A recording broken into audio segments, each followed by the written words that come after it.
Funding for Yale Cancer Answers is provided by Smilow Cancer Hospital. Welcome to Yale Cancer Answers with the director of the Yale Cancer Center, Dr. Eric Weiner. Yale Cancer Answers features conversations with oncologists and specialists who are on the forefront of the battle to fight cancer. Here's Dr. Weiner.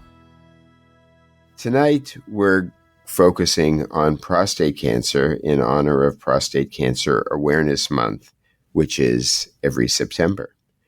Prostate cancer is the second most common cancer in men. Approximately 1 in 8 men will be diagnosed with prostate cancer this year and every year.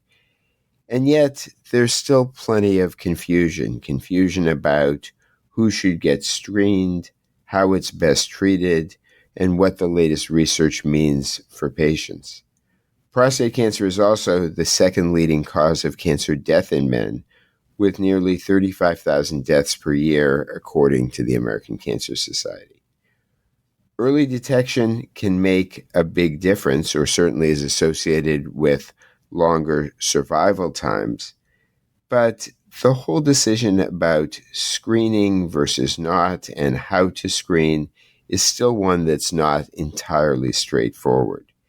And once a diagnosis is made, understanding the treatment options and many of the new developments in the field can definitely feel overwhelming if you're a man with prostate cancer. Joining us today for our discussion on prostate cancer is Dr. Daniel Petrylak, who is the chief of the Genitourinary Oncology Division at the Yale Cancer Center and at Smilow Cancer Hospital. He focuses on cancers of the urinary system, like prostate cancer and bladder cancer in particular. Dr. Petrylak is a world-renowned expert in the field. I personally have seen him multiple times on various different types of media and know that he has a great way of explaining things. And he himself has not only been taking care of patients for quite a number of years, but he's been involved in truly groundbreaking research. So Dan, thanks so much for being here with us tonight. Thank you, Eric. I appreciate the time to speak about an important men's health issue. It absolutely is. So let's just start off talking about signs and symptoms. Of course, that is, prostate cancer is a very common cancer, but I think there's still confusion about what kinds of symptoms people may get. What are the most important symptoms and risk factors that a man should be aware of, and when should a man start worrying about these things? Important things to remember about prostate cancer is that it can be the symptoms can be very nonspecific. Increased urinary frequency is one that I think is pretty common. Also, sexual dysfunction is another that we see often with patients who have the diagnosis of prostate cancer. But for the localized disease, nonspecific symptoms for metastatic disease, pain, weight loss, the types of symptoms we would normally see with any other cancer. And of all the men who are diagnosed with prostate cancer each year, how many actually present with cancer that's outside of the prostate that has already spread to other parts of their body? It's a minority, I'm sure. It's actually changing. And the incidence of prostate cancer that's metastatic has actually increased. And it's kind of concerning. This has been attributed to the fact that in 2010, I believe, the United States Preventative Task Force recommended against screening for prostate cancer. It originally was screening in men over the age of 75, and then they gave it a declassification, which means that you shouldn't screen at all. And we started seeing a very, very interesting trend over the last several years that the rate of metastatic disease was increasing, particularly in men between the ages of 55 and 69. So this has been attributed to the fact that there was less screening. A lot of internists were not drawing PSAs as a screening test. We could talk about the advantages and disadvantages or strengths and weaknesses of PSA, but we have been seeing an increased rate of metastatic disease, and this in some situations is as high as 30%. Wow. Um, okay. And so let's now focus then on screening. And what are the ways you screen for prostate cancer? Well, simple PSA, measuring the PSA in a patient. The cutoff is generally 4, but there's also an age-specific cutoff as well. If you see an increase in the patient's PSA doubling time, you could also consider doing an MRI to confirm the findings of the PSA or the actual absolute PSA value. If there's something seen on MRI, then that can be biopsied. But this is generally the way we go about screening. And MRIs have really changed the approach to prostate cancer, haven't they? Absolutely. Not only with screening, but as well as monitoring patients. So, for example, there are several different types of prostate cancer based upon the Gleason score. The Gleason score is something that we use to measure the aggressiveness of the prostate cancer. Gleason 6 is the type of prostate cancer that you die with, not from. The 7 is sort of a wild card. The 3 plus sign 4, the Gleason score is made up of 2 different observations that the pathologist makes, is less aggressive than the 4 plus sign 3. 8s, 9s, and 10s are the aggressive variants, and those are the ones you need to worry about. But for the Gleason 6s, those are the ones that we can watch, and we can use MRIs to monitor the potential changes in the prostate. We also use PSAs in that situation. So it's a diagnostic tool as well as a monitoring tool for our patients. So let's talk about PSA, or prostate-specific antigen. When and who should have PSA screening? Well, we have to look at different risk groups. So there's a risk group that is involved genetically, and there's a risk group that's based upon heredity. So if you're African American, you should start screening at age 45. Also, if you have a family history of prostate cancer. And that's because in African American men, prostate cancer tends to arise at younger ages. It tends to rise at younger ages and tends to be more aggressive as well. So we need to monitor that. It's interesting that the genetics of prostate cancer has evolved over the last 10 years or so.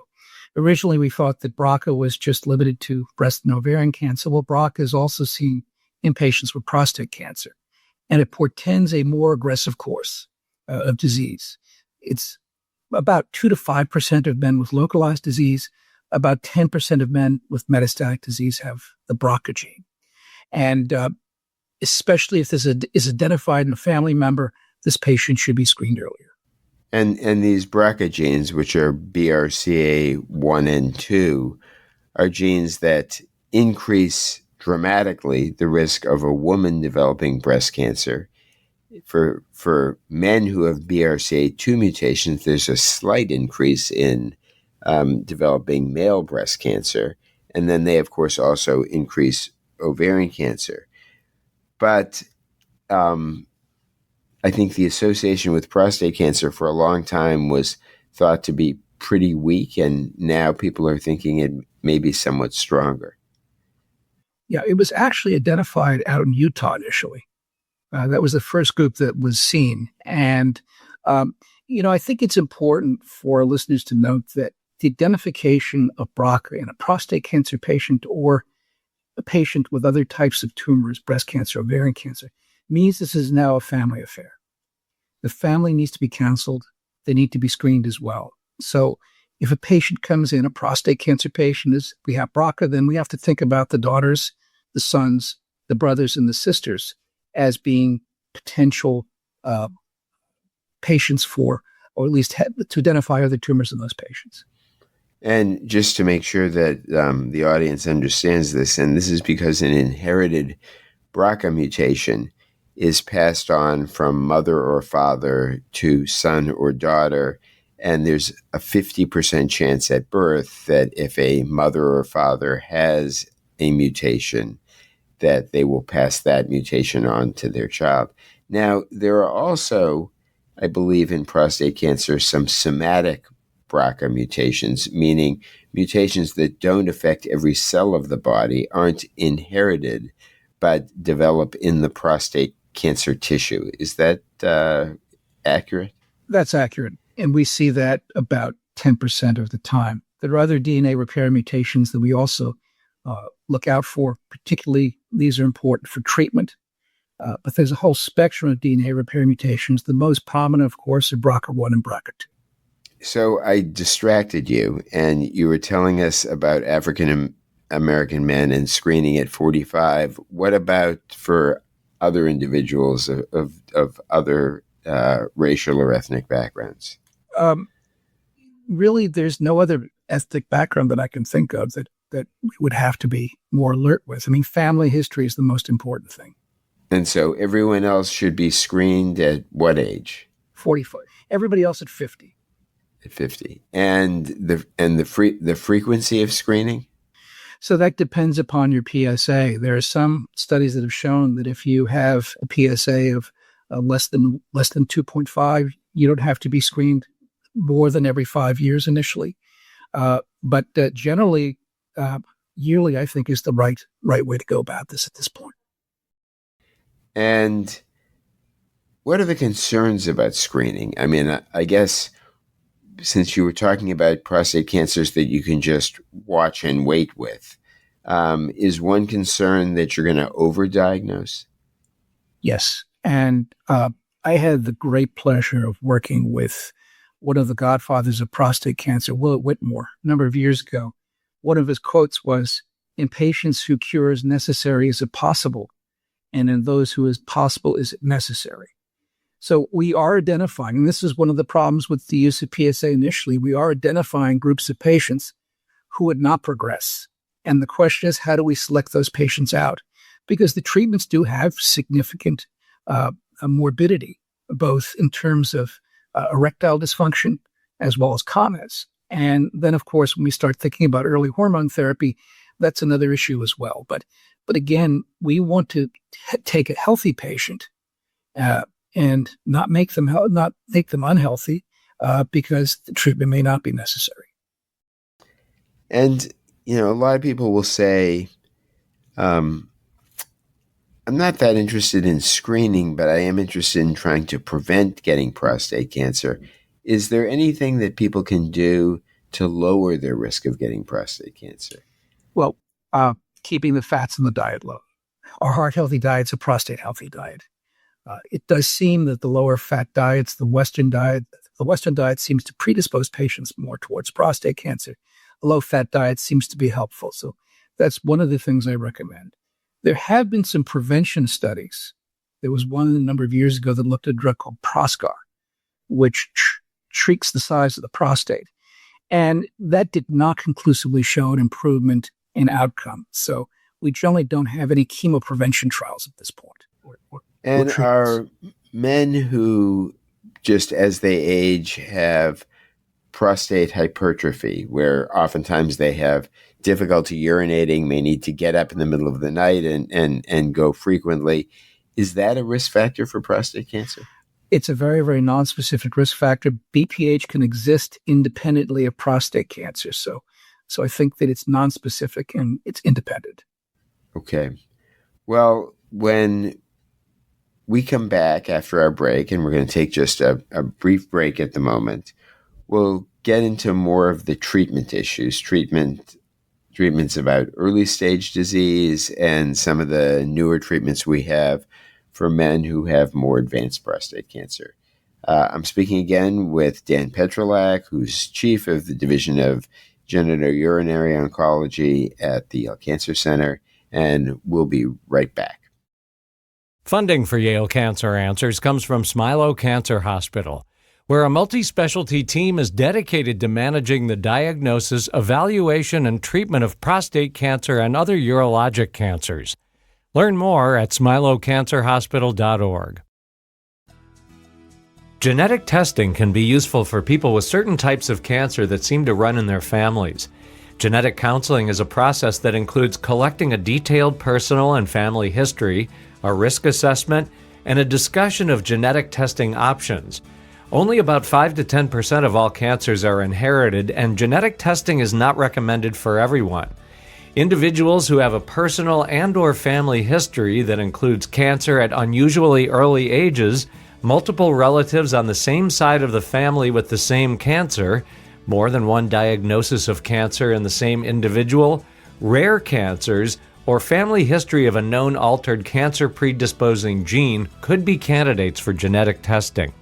Resources for genetic counseling and testing are available at federally designated comprehensive cancer centers, such as Yale Cancer Center and its Milo Cancer Hospital. More information is available at yalecancercenter.org.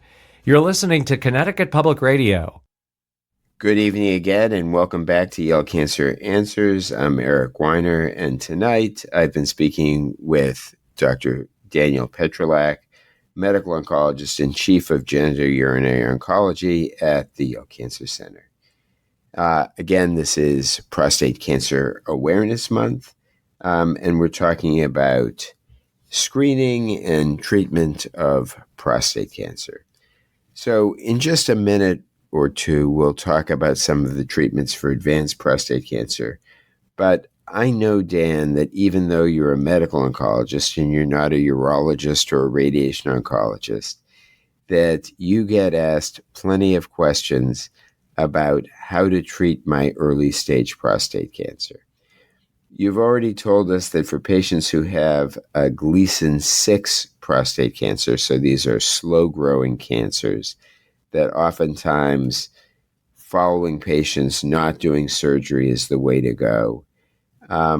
But for all the rest of the patients, or most of them, you're usually talking about some sort of local therapy.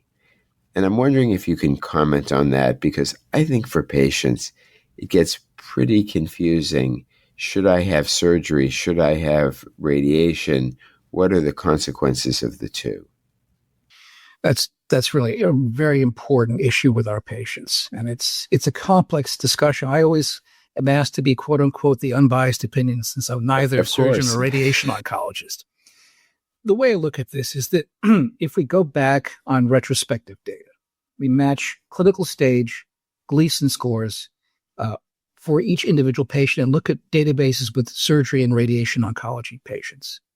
It seems that the outcomes are very similar. So the way I broach this with the patient is, given the fact that we don't have data in a randomized fashion to compare one to the other, which side effects are you willing to put up with? And then what are the consequences of doing a particular local treatment?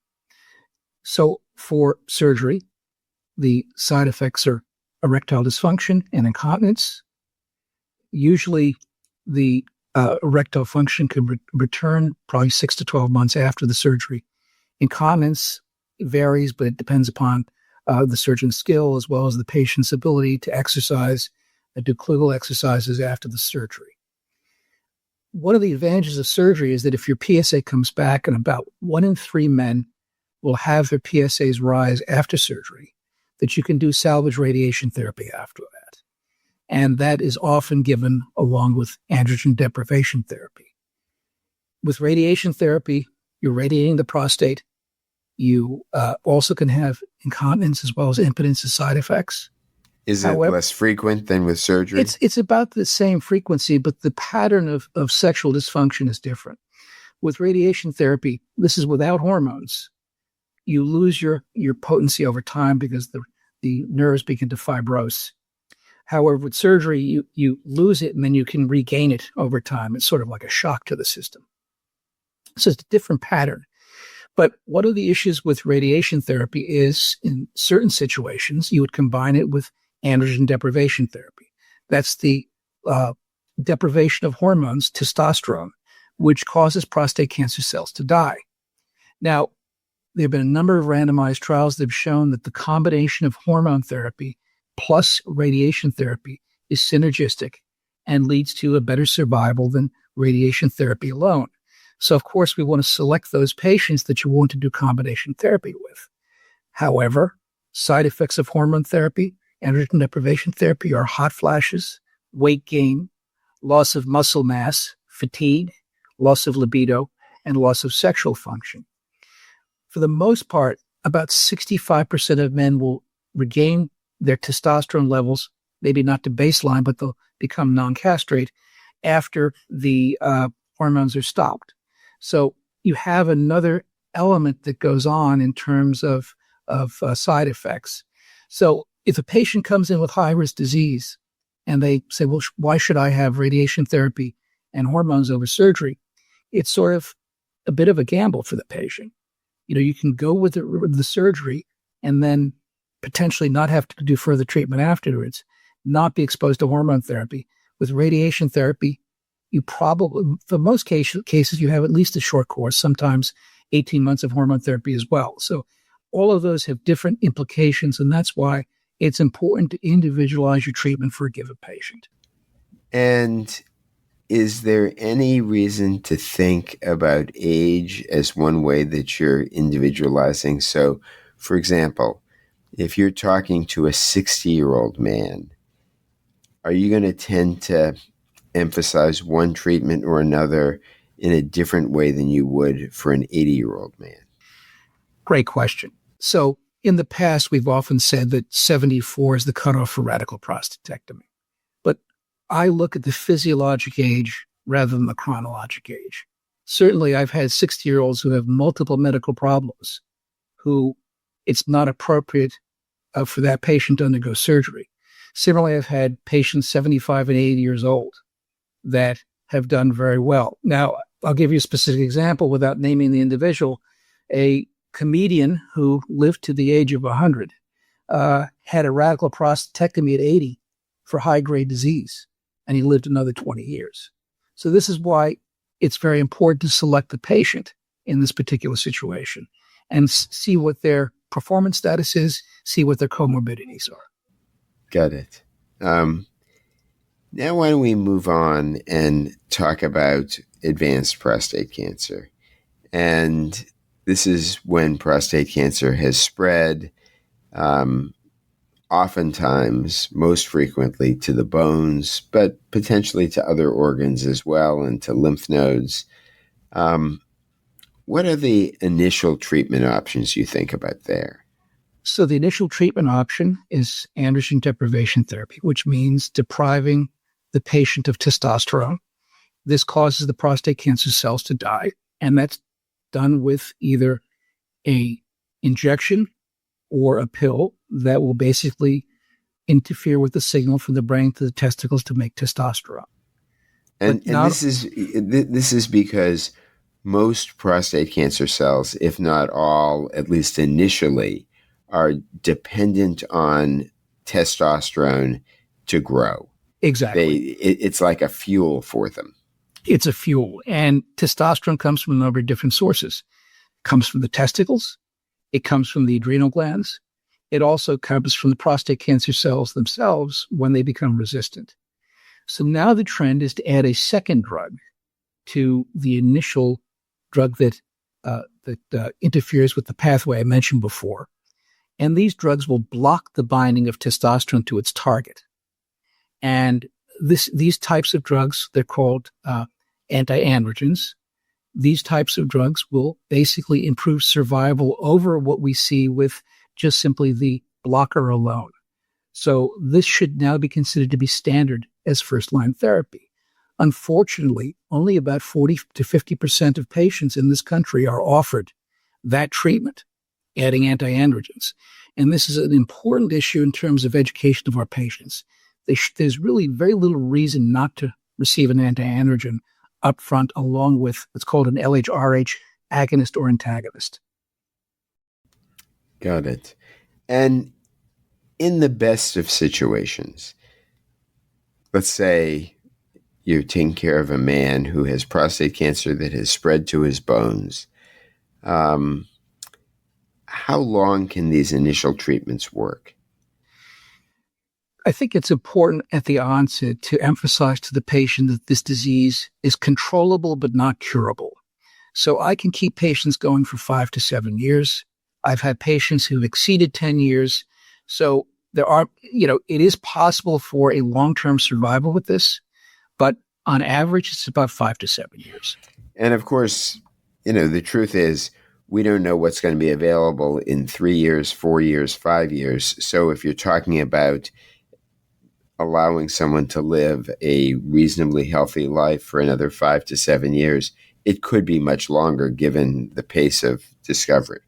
Well, the pace of discovery has really been almost frenetic recently, and it causes clinicians a lot of difficulty, I guess, or angst in selecting what's the right treatment to give in a given situation, because we don't really have the molecular markers that are seen, for example, in breast cancer and lung cancer. We're developing those, and that's, I think, an exciting area. But, the first chemotherapy to improve survival was identified 21 years ago. That was docetaxel, based upon some of our work. And now we have multiple agents, other hormones, theranostic approaches, the PARP inhibitors, which target the BRCA-positive patients. And the question is, what's the right sequence to treat these patients? We've gone from a situation where patients, when they become resistant to their primary treatments, only lived about a year. And now we've pretty much got that to about 30 to 36 months. So we've really made some market improvements. The question is, what's the future going to hold? And you've been very involved in a class of drugs that are called PROTACs. And maybe you could tell us a little bit about PROTACs and what their impact has been on prostate cancer. So this is one of the most exciting things that happened with my move to Yale 12 years ago. There was a seminar that occurred on Wednesday afternoons with the chemistry department. And Craig Cruz, who is a very well-known chemist and has developed several drugs for cancers, was at that seminar. And I was giving this lecture on prostate, and came up to me and said, "Would you have interest in a new drug for prostate cancer?" And of course I am. Of course I have. And so he had a group of people from his company down to my office later that week. And this drug that Craig has developed is something called a PROTAC. And what that drug does is it targets proteins and uses the body's natural mechanism of degrading proteins. We turn our proteins over pretty regularly, such that the androgen receptor, which is the target of testosterone, is degraded. And it causes the prostate cancer cells to die. We've identified specific mutations that these PROTACs will target. And we've seen that about half of patients have significant declines in PSA with this particular drug. So it's very, very exciting. The other exciting part about this is something I didn't really expect to see, but it's been found that these PROTACs will actually upregulate a target on the prostate cancer cell called PSMA. And the one that we're working with, called ARV-766, is one of the most potent ones that's out there in upregulation. So we're targeting PSMA with drugs such as lutetium-177 PSMA, which is a radioisotope that's linked to a molecule that targets this specific target on the surface of the prostate cancer cell. And we're going to sequence the ARV-766 along with the lutetium PSMA, with the thought that this will actually make this drug more effective, or the two drugs more effective together. So we're very, very excited about this study that's coming up. Dr. Daniel Petrylak is Chief of Genitourinary Oncology at Yale Cancer Center and Smilow Cancer Hospital. If you have questions, the address is canceranswers@yale.edu, and past editions of the program are available in audio and written form at yalecancercenter.org. We hope you'll join us next time to learn more about the fight against cancer. Funding for Yale Cancer Answers is provided by Smilow Cancer Hospital.